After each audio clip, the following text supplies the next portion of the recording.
Hi. Hi. Oh my gosh. So we are doing good today. It's like I was going to say something profound and I couldn't think of anything. So we're going to start something new with dreams. So if we come up with something that, if Mina and I have had a dream that's kind of weird, we'll share it with you guys and we'll try to interpret it. Did you want to tell your dream? I could tell mine because mine was really vague. Fine. Yeah, I'll go after you. Okay, so I had a dream last night that I was like trying to heal people, and I think it's because I watched a movie about Jesus last night. But I had this dream where I was trying to heal people, and I was not getting anywhere. Well, and I thought that was kind not getting anywhere. I was like, yeah, I'm trying to heal everybody, but I'm exhausted and I just want to go to bed. Is basically what the whole dream was. And then I woke up and heard Eric. You know, when you wake up and you hear a song first thing in the morning, it was "Change the World" by Eric Clapton. Aw, that's nice. And I was like, oh, it felt like somebody just said, "Thanks for trying," though. It's like, okay. Good job, valiant effort. Good job, nice effort. Go back to bed. Well, I mean, like after you, it depends what kind of healing you do, right? What kind of energy work. But sometimes after you're done doing a lot of healings, you do want to just go to sleep. So yeah, healings on yourself or other people. I mean, all the above. Yeah. I mean, like when I do Reiki, though, I feel a charge of energy afterwards. But as it comes down, like afterwards, I feel so alive. And then as it comes down, my marker, like everybody has their own marker when they're coming off the Reiki high, so to speak. Mm-hmm. My marker is like I all of a sudden get super hungry. I'm like starved, but I wasn't hungry before. Mina is literally 5'2", and I'd watch her down an entire pizza. I'm telling you. A large pizza. So what was your dream about? I know, right? So it was this house, but it looked different where I'm renting right now. And it was the back area, so the garage area, but it looked like obviously huge and enormous. And there was 3 robbers, and they were coming in. And as they came in, there was somebody else there with me in the house, and I don't know who. It was some guy, maybe an ex. I have no idea. But there was somebody there with me in the house. And as the robbers came in, I was like, what the hell? And I was ready to go get some of the dogs were out in the dream, and then some of them were in their kennels, and I was ready to go pull all of them out. And they're like, this really, really bad guy comes up to me, and he's like, you're supposed to keep the dogs inside. Like I was supposed to allow them to rob me. And I was like, no. So I go and I pull the dogs out, because my dogs are walkers as well. Well, not all of them, but most of them. And they just start to go to attack him. And then the robbers leave. And one of the robbers was a woman. And I was like, hey, wait. And I pulled out one of my purple dresses that my mom had given me. And I was like, here, you can have this. And she was like, why would you do something nice to me after something like this? And I was like, well, this is what's supposed to happen. And I was like, with kindness comes more kindness. And that's how it ended. Maybe it means that you gotta start donating stuff. Oh, I do. I have tons of donations because people donate all my stuff. I mean, donate so much stuff, and I need to gather it all and give it to, because I have a whole bunch of that's what I'm families. thinking that means, because I was like, oh. But if anybody else has any insight about what they think our dreams mean, feel free to put it down at the bottom of the chat box or in the comments. And then so definitely one of the things was how the dogs were out. So for me, it's precognitive of knowing I have to leave one out at a certain area. I live in Ensenada, Mexico, so like robberies are common, but I never have to worry about anything because I have lots of dogs and big. Some of them big. Some of them very large. Yeah. Well, and it's interesting because what we were going to talk about today was about healing and finding resilience in the middle of a pandemic, finding spiritual resilience. We tried to do this before, and it didn't go so well because I realized that there's a lot of polarity going on right now. And even in my own mind, I was definitely not looking at it as a bigger picture. And I think right now we've all kind of hit this. The past year, everybody has felt this pandemic. Yep. I mean, there's just no way around it. You've been influenced either you had to stay at the very least, you had to stay home. Yeah. I mean, if that's the worst of it, I'm sure you are practicing your gratitude right now. If you're not, then please do. For the rest of it. Yeah. And I was gonna tell our stories, but first of all, I just wanted to say, for anybody that was really hit by the pandemic super hard, like, you know, you lost your business or you lost family members, there have been so many stories and so many sad stories, and there's been so much polarity and there's been so much upheaval, and people are like, oh, well, it was all 2020. And I was like, this has been happening for a while. If you've been I mean, the polarity, we always remember things from a year out, our ADHD culture. And it's kind of like, yeah, this has been happening for a while, but at the same time, for those of you who are going really suffering right now, I just want you to know you did nothing wrong. Yep. You did absolutely nothing wrong. And there is love everywhere. So, you know, it's okay to ask for help, and it's okay to, you know. Yeah. And if you find yourself in a really hard time right now, Mina and I are big proponents. We are not, you know, we can do healing or we can try to have conversations. We're not therapists. And if you feel like you're at a point where you really need to see a therapist, I'm a big proponent and just going to a therapist in general, because it's and I'm sure there's like free therapy out there too, right? Oh yeah, that's definitely gone up a lot lately, especially on our comments. Like, link a few. I think that would be good.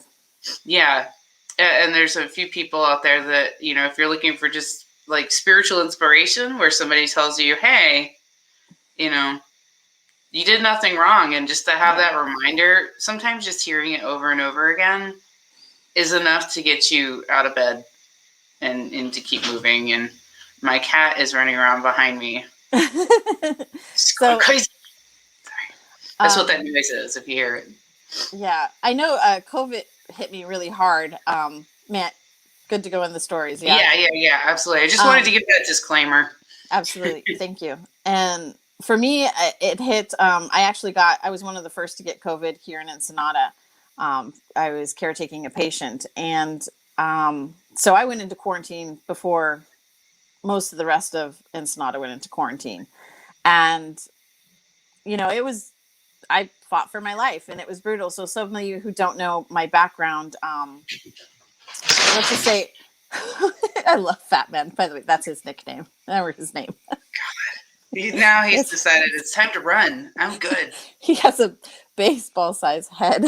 He's just adorable, but he's full of love. Okay. But right now he's full of, I'm excited. So when it hit, you know, it was really hard for me. Like, I can't take medications. So I had to heal myself with acupuncture, and I was grateful for my acupuncture sister here in Ensenada, and we both like went through points, and we, you know, she treated me from afar, and while I was in quarantine, and we went through that. And then I didn't have all the proper herbs that I needed to help heal me. So one of the positive things of me getting COVID was I dove into all the research that was going on. I dove into my current, you know, immune system boosting, so to speak, that gets rid of all other kinds of sicknesses and allergies and flus and blah, blah, blah.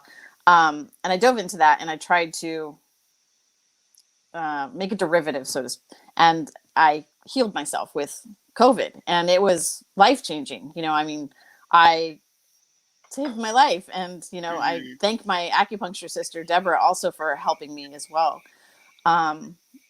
But then after that, I come out of quarantine. I come out of, you know, I'm negative finally. And most of my patients were retired patients. And so they're all in quarantine.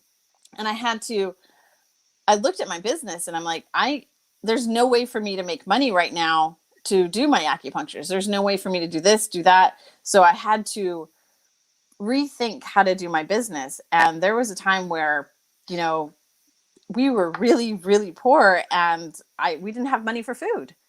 And I remember one of my patients reaching out to me and she said, "Hey, I was just thinking about you. Are you doing okay? Do you need anything?" And I'm like, "Actually, I have no money for food right now." And so she sent me $50. And I remember that $50 just, it was everything. It was so helpful. Um, and it really changed so many things for me. Uh, After that, I was able to put myself together, so to speak, reshape my business, evolve, and I was okay. And Yeah. now I have created a business where part of it's virtual as well, so that I can provide services, so that I can never go through that kind of suffering again, and other parts of my business, so that it's continuously making money, even if I cannot work myself. Hmm. So, yeah, it was life changing. And Yeah. And it's like, it's interesting because, when you had COVID, I didn't know the living conditions that you were in. And then by the time I saw it, I was like, why yeah, didn't you tell me yeah. more? Like we as people just try to go, now I can handle this. I'm independent. I can do it. And I feel like that's the state that we were all in before the pandemic, that we all just kind of hit this wall of, no, I'm okay. I can self-sufficient. And honestly, it creates a disconnect. Yeah. And I wish I could have, I was like, I remember I finally saw the For house. And it was just like, for those who don't know, I was attempting to restore my ex's house, and so we moved in thinking that that would be the right decision. And I was I've never gone through restoring a old place before, and that was just a huge mistake. And I had been working, my normal shifts, so like 16 hours plus, and yeah. so I didn't have the opportunity to put that much into it, and except financially. So yeah, it was definitely an experience. Right. But I'm And out, and I'm now she's in a different okay. place.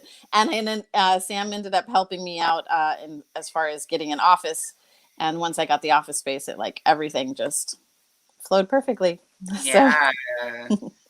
That was so, and now your business is thriving, and you're yeah, doing really great, and it's so great to see. And from my own experience, how would you say you got through that on a spiritual level? right. So when my mom died, I ex- I learned the most difficult thing for me was I sometimes hear everybody's words and like, you need to do this, you need to do that. And I learned that you have to actually just step away and listen to your own intuition. And here goes again, gut before guru, like listening to what's right in my heart, what's right in my stomach, what's right in my, my body, my soul for me. And when I ignored everyone else and I ignored everything so that I could hear and listen to the universe, so to speak, you know, everything else fell into place. It's really interesting how that happens, because I feel like my experience before the pandemic was, I was in a corporate situation, it's a great company, but at the same time, I was ready for something new. And I feel like many people at that time, we all got to this point where you get up, go to the gym, go to work, Mm-hmm. go home. And you Mm-hmm. just didn't have the energy to do anything beyond like your daily routine. And you started to really feel like a robot. And for me, I was already kind of hitting this point of, I'm ready to break away. I'm ready to see what else is out there, but I don't know how to get there. And I feel like this is great. It's a great life. It's very stable, but I need something else. And I remember one day I finally was like, maybe a month before the pandemic hit, I was like, I need something new. I need to do something new. Whatever happened to that 20-something-year-old who was flying by the seat of her pants through life and was like, anything's possible? Because I kind of didn't feel that anymore. And then out of nowhere, the pandemic hit, and I was like, oh, this is totally not what I meant. But okay, here we go. And I remember people going, you're furloughed. This must be terrible. And I was like, no, this is an adventure. This is the adventure that I didn't know I needed. And I was like, so Sam, lucky. yeah, Sam really took the opportunity of being furloughed into such a self evolution. I mean, I was just impressed and inspired by all the changes that you made in your life. It was just profound. It was wonderful. Internally was so big. Right. Well, and it's like, how often do you get to say, okay, well, I still technically have a job, but I have all this time now to figure myself out. And I feel like with many people, we just started to go really reevaluate our lives. It's like, do I really want to be doing this or that, X, Y, and Z? And I remember I just was like, it's like what you were saying, though, with that time alone. You're not hearing everybody else's voices. And that was something that was really profound for me. It was just going by what is my gut saying over what everybody else has been telling me.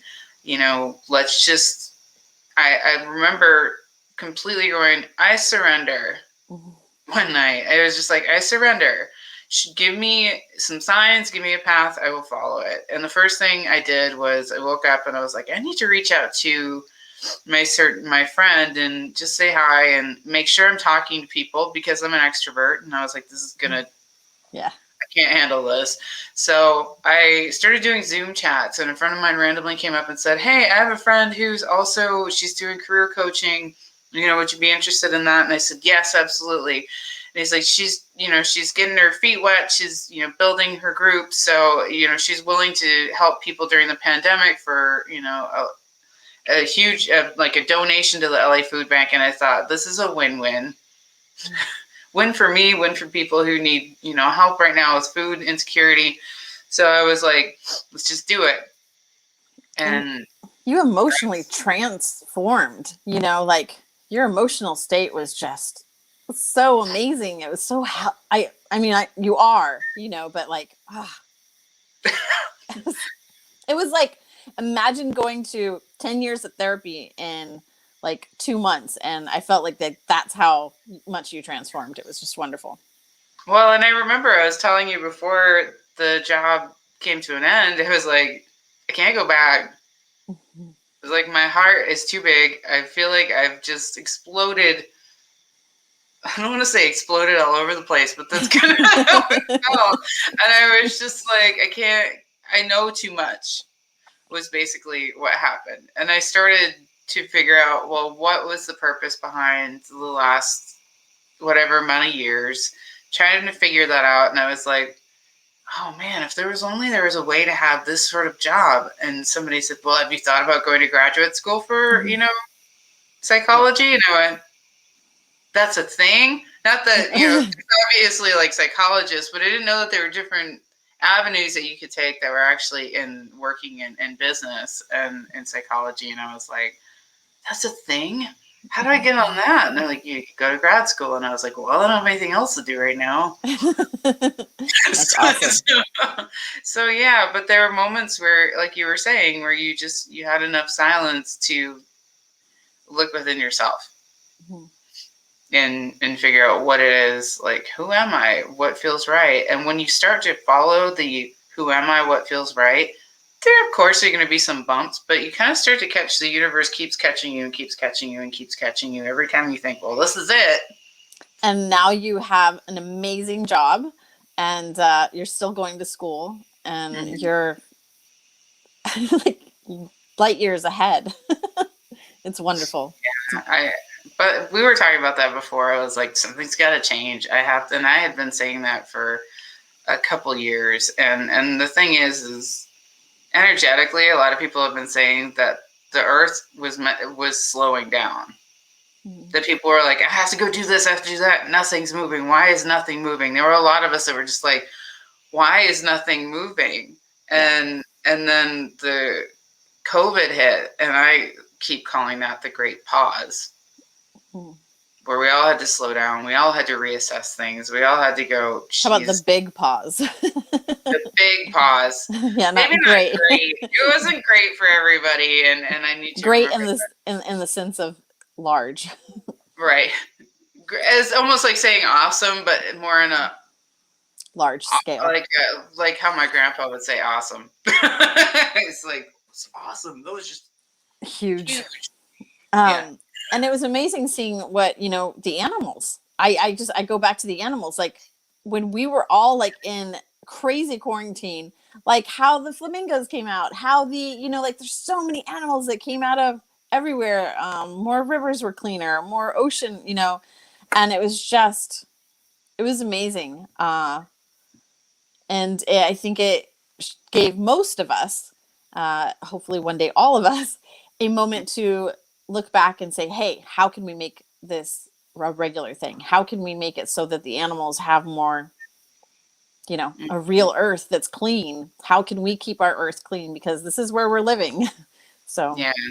Well, and it's like, you know, and that was my thing, is that I began to realize, you know, this pandemic hit everybody in their own way.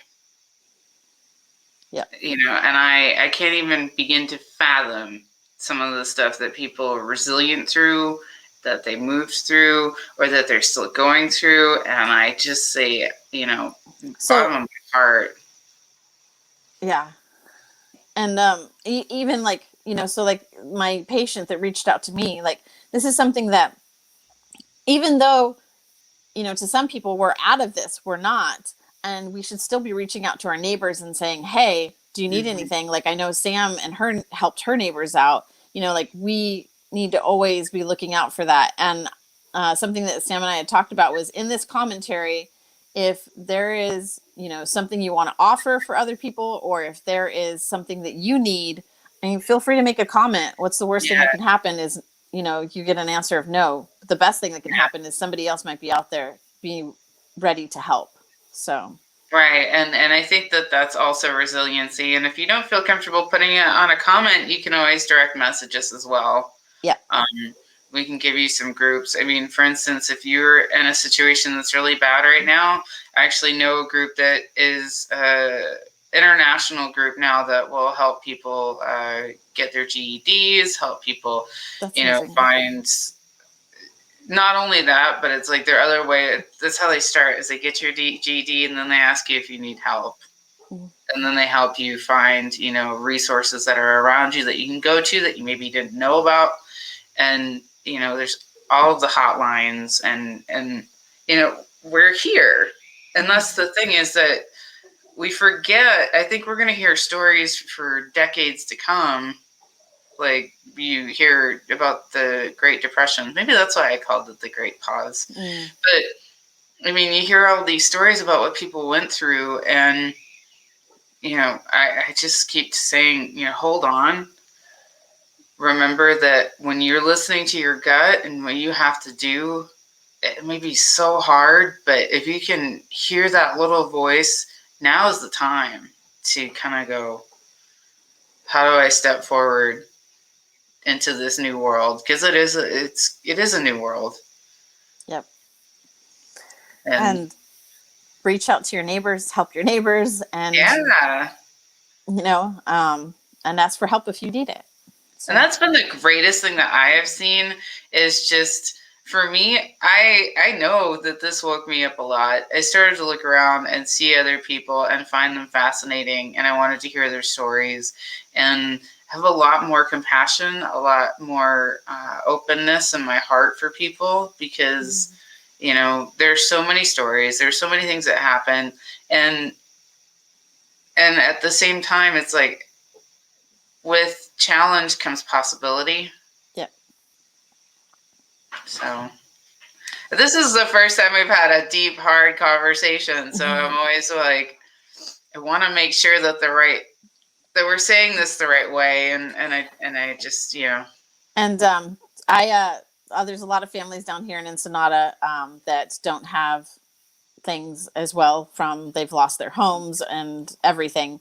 So I accept donations from everywhere, and I give them to those families. That's why Sam said the donation thing. So if anybody wants to give donations, you know, look around. If you don't have anyone near you, then you can send it to some homes, the families down here. So And if you're somebody that's like, well, you know, the pandemic didn't really hit me that hard, it's totally great if you want to go and find some ways. If you have the bandwidth to go and volunteer, if you have the bandwidth to donate, it's huge right now. And there's so many groups out there that need our help. You know, I went through the LA Food Bank for a while, and then I was and animals. Yeah. And then animals as well. And there's, oh yeah, I've seen so many people adopting dogs now and cats and animals because they're staying at home and they feel like they have the capacity to, work with an animal. And I'm like, this is so great. But there's been really great things that have come from this. And I hope it's, that we've gotten rid of this a little bit. We've started to scratch away at this loneliness pandemic and this robotic mentality of, get up, go to work, and that's your life. But, so what are the takeaways from this one? Help your neighbor, whether your neighbor is right next to you or your neighbor's, a friend that you know is in need of help. And the more you give, the more that comes back. That karma is always there. And regardless of that karma, Yeah. And having that alone time and listening to your voice and at the same time, your intuition and listening to that voice, because I can guarantee you that little voice is probably going to tell you it's going to be okay. Just keep moving. It's going to be okay. It's going to be okay. And I remember I had to say that a lot because there was a lot of, it's going to be okay. I just lost my job. Oh no, I can't live off of this. It's going to be okay. And there was always something that, as long as you keep moving forward and keep moving forward, listening to your gut, it's an interesting way of really, it's crazy how that happened for both of us. It was like, just listen to your gut. Don't listen to the outside voices. Just do what you got to do. And my mom used to have this thing she used to say, so I'll leave it with this on my part. She'd say, no matter, whenever you get through, because for her it would be breakups that would be the most depressing, right? Whenever you go through a breakup or whenever you go through something that's just so much anxiety, so much depression, go find a corner and clean it. Just go clean a corner. That would always be her thing. And I swear to you, I still do that. If I have a moment where I'm like, I don't know what to do. I'm just overwhelmed or whatever it is. I go find something and I clean it. I know. Well, my mom used to always say, you have 24 hours to cry it out. Yeah. Cry it out. Leave it all out there. Cry it out. Kick, scream, do what you got to do. But know that the next day it's ready. It's time. It's go time. And even if it's just a little step. I like that. And I was like, okay. So that's our mom's advice to you guys too. Those are our mom's advice to you guys. But yeah, I'm a big fan of cry it out. And also, what were some other takeaways? Please, comment in the commentary. Yeah. If anybody needs anything, or send us a message because we're here for you. Yeah. And also just be brave enough to take that step. Go a little outside your comfort zone. Ask somebody for the informational meeting. I'll do it. You want an informational meeting with me? I will absolutely do it.